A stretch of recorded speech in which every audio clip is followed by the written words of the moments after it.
Hello price Lord. இயேசு கிறிஸ்துவின் நாமத்தினாலே உங்களை ஒருவரை நான் வாழ்த்துகிறேன். மறுபடியும் உங்களை இந்த யூடியூப் வலைத்தளத்தினூடாக சந்திக்கிறதிலே நான் மகிழ்ச்சி அடைகிறேன்.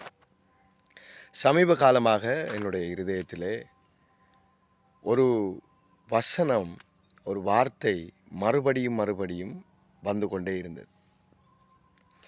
சபையிலே வார்த்தையை பேசும்போது கூட இதை அடிக்கடி நான் பயன்படுத்தி இந்த நாட்களில் பேசிக்கொண்டு வருகிறேன். அந்த வார்த்தை உங்களுக்கும் ஆசீர்வாதமாக இருக்கும் என்று கர்த்தராகிய இயேசு கிறிஸ்துவின் நாமத்தினாலே நான் விசுவாசிக்கிறேன். இயேசு கிறிஸ்து 5000 பேருக்கு உணவளிக்கும் போது உங்களுக்கு எல்லாருக்கும் தெரியும், அவர் அந்த மலை பிரசங்கத்திலே வேதம் சொல்லுகிறது, அந்த மலை பிரசங்கத்தை கேட்க வந்தவர்கள் கிட்டத்தட்ட 5000 புருஷர்கள் என்று வேதம் சொல்லுகிறது. அப்படியானால் 5000 புருஷர்கள், 5000 புருஷர்களுக்குரிய மனைவிகள், பிள்ளைகள் என்றால் கிட்டத்தட்ட ஒரு 15000 பேருக்கு அவர் அந்த இடத்திலே தம்முடைய வார்த்தைகளை, பரலோகத்தின் தரிசனங்களை அவர் அந்த இடத்திலே விதைத்து கொண்டிருந்தார். விதைத்த அந்த தரிசனங்கள் விதைத்து முடிந்ததுக்கு பின்பதாக தம்முடைய சீஷர்களை பார்த்து ஒரு வார்த்தை அவர் சொல்லுகிறார், இவர்களுக்கு நீங்கள் ஆகாரம் கொடுங்கள் என்று சொல்லுகிறார். 15000 பேருக்கு ஆகாரம் கொடுப்பதென்றால் லேசான காரியம் அல்ல. சபை நடத்துகிற போதகர்களுக்கு தெரியும், ஒரு 100 பேருக்கு ஆகாரம் கொடுக்கிறது என்றாலே அது ஒரு பெரிய ஒரு மேனேஜிங் ப்ராசஸ். அவர்களுக்குரிய உடனடியாக ஆகாரம் அவர்களுக்கு கொடுக்க முடியாது. இயேசு கிறிஸ்து தம்முடைய சீஷர்களை பார்த்து சொன்னார், இவர்களுக்கு ஆகாரம் கொடுங்கள் என்றார். உடனே சீஷர்கள் அவரை பார்த்து சொன்னார்கள், இந்த வனாந்தரத்திலே இவ்வளவு பேருக்கும் நாங்கள் எங்கே போய் ஆகாரத்தை நாங்கள் எடுக்க போகிறோம்? அப்போ ஆண்டவர் அந்த இடத்துல ஒரு வார்த்தையை பயன்படுத்துகிறார், உங்களிடத்தில் இருக்கிறது என்ன? உங்களிடத்தில் இருக்கிறது என்ன? அவர் சொன்னார்கள், எங்களிடத்தில் 5 அப்பம் 2 மீன்கள்.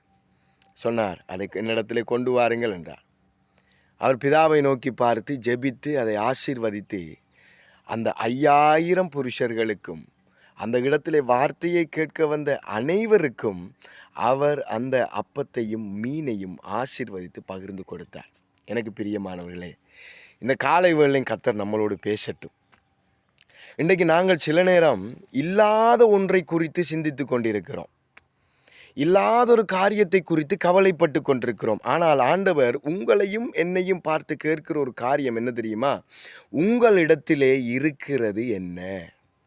அன்றைக்கி பாருங்க, எலியா தீர்க்கதரிசியை பார்த்து ஆண்டவர் சொல்கிறா, நீ சாரிபாத்துக்கு போ, நான் அங்கே உனக்கு எல்லா காரியங்களையும் ஆயத்தப்படுத்தி இருப்பேன் என்று சொல்லுகிறார். அங்கே போன உடனேயும் பார்த்தா ஒரு விதவை அங்கே விறகு பொறுக்கி கொண்டிருக்கிறாள். அவளிடத்தில் இருந்தது என்ன? அவளும் அவளுடைய பிள்ளையும் உணவுண்டு அதோடு அவர்களுடைய வாழ்க்கையை முடித்து கொள்ளுகிற நோக்கத்தோடு தான் அந்த விதவை அந்த விறகை பொறுக்கி கொண்டிருந்தார். எலியா அவளை பார்த்து சொல்கிறார், முதலாவது அதை எனக்கு கொண்டு வா, உன்னிடத்தில் எது இருக்கிறதோ அதை கொண்டு வா. தேவன் அந்த குடும்பத்தை பஞ்ச காலம் முடியும் வரைக்கும் போஷித்தார். வேதம் அப்படித்தான் சொல்லுகிறது.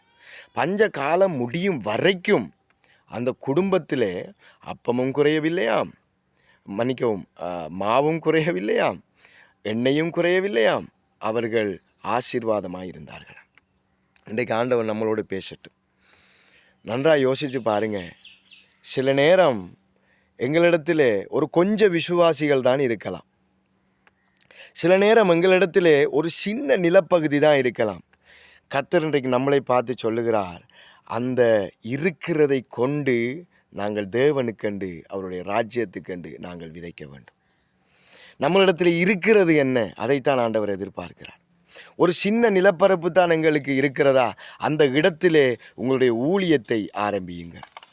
உங்களுக்கு கொஞ்சம் விசுவாசிகள் தான் இருக்கிறார்களா? அந்த விசுவாசிகளை கொண்டு நீங்கள் அந்த ஊழியத்தை ஆரம்பிங்கள். கர்த்தர் நம்மளை பார்த்து கேட்கிறது, உங்களிடத்தில் இருக்கிறது என்ன? இல்லாதவைகளை ஆண்டவர் நம்மளிடத்தில் கேட்கவில்லை. நம்மளிடத்தில் இல்லாதவதை ஆண்டவர் நம்மளிடத்தில் எதிர்பார்க்கவில்லை. ஆண்டவர் எதிர்பார்க்கிறது, உங்களிடத்தில் இருக்கிறது என்ன?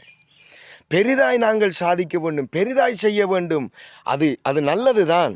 ஆனாலும் ஆண்டவர் எங்களிடத்தில் விரும்புகிறது, பெரிதானவைகள் செய்கிறதற்கு முன்பதாய் இருக்கிறவைகளை கொண்டு அவருக்கண்டு ஏதாகிலும் செய்ய வேண்டும்.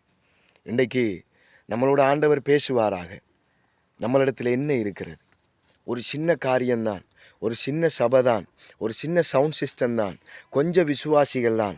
இன்றைக்கு ஆண்டவருக்கென்று அந்த கொஞ்சத்தையும் கொடுங்கள், கர்த்தர் அவைகளை பெருக பண்ணுவார். இந்த கொஞ்சம் விசுவாசி எனக்கு மட்டும் பிரதர் ஒரு 100 விசுவாசி இருந்தால் போதும், ஒரு 100 ஊழியக்காரன் கையில் இருந்துட்டா போதும், இந்த தேசத்தை நான் அசைச்சிருவேன்னு சொல்கிறீங்களா? இல்லை இல்லை, உங்களிடத்தில் இருக்கிறது என்ன? 2 பேரை தான் ஆண்டவர் உங்கள்கிட்ட தந்திருக்கிறாரா? அந்த 2 பேரில் இருந்து ஆரம்பிங்க. கர்த்தர் அதை பெருக பண்ணுவார். கர்த்தர் நிச்சயமாக இந்த நாளில் உங்களோடு பேசியிருப்பார் என்று விசுவாசிக்கிறேன். உங்களுடைய சாட்சிகளை எங்களோடு பகிர்ந்து கொள்ளுங்கள். தொடர்ந்து எங்களோடு இணைந்திருங்கள். எங்களுடைய யூடியூப் தளத்தில் இருக்கிற செய்திகள், அதே போல் ஆராதனைகளில் அதை பார்த்து கர்த்தருடைய ஆசீர்வாதத்தை பெற்றுக்கொள்ளுங்கள். கர்த்தர் உங்களை தொடர்ந்து ஆசீர்வதிப்பார். இன்னொரு தேவ செய்தியோடு உங்களை சந்திக்கிறேன். God bless you. தேவனுடைய நாமம் மாத்திரம் மகிமைப்படுவதாக. ஆமென்.